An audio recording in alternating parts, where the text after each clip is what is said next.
Hi friends, నిన్న ఊరు నుంచి మా చెల్లెలు వచ్చింది అమ్మ వాళ్ళ ఇంటికి. ఇంకా మేము కూడా అక్కడికే వెళ్ళిపోయాము. బయటేమో వర్షాలు పడుతున్నాయి ఫుల్గా. ఇంకా ఇంట్లో వేడి వేడిగా బిర్యానీ, దమ్ బిర్యానీ చేయడంలో మా చెల్లెలు ఎక్స్పర్ట్. నేను ఎప్పుడైనా మా ఇంట్లో బిర్యానీ చేసినప్పుడు పిల్లలు కానీ మా ఆయన కానీ వంకలు పెట్టకుండా తినరు, కానీ మా చెల్లి చేస్తే మాత్రం లొట్టలేసుకుంటూ తింటారు. మా పిల్లలు కూడా బిర్యానీ అంటే ఇలా ఉండాలి మమ్మీ అని చెప్తూ తిన్నారు. చాలా టేస్టీగా ఉన్నింది. బయట వర్షానికి ఇంట్లో బిర్యానీ అయితే సూపర్గా ఉన్నింది.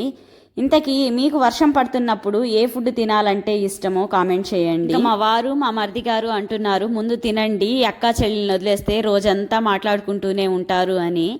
ఎప్పుడు ఫోన్లో మాట్లాడుకున్నా సరే డైరెక్ట్గా మాట్లాడుకుంటే ఆ హ్యాపీనెస్సే వేరు కదా. అందులో ఎప్పుడో 3-4 మంత్స్కి ఒకసారి వస్తుంది మా సిస్టరు. ఆ మాత్రం మాటలు ఉండాలి కదా మాకు.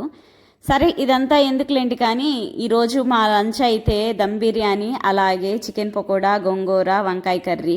మేమైతే హ్యాపీగా శుభ్రంగా తినేస్తున్నాము ఫ్యామిలీ మొత్తం కూర్చొని. మా లంచ్ అయితే ఇది. Okay friends, bye. Please subscribe.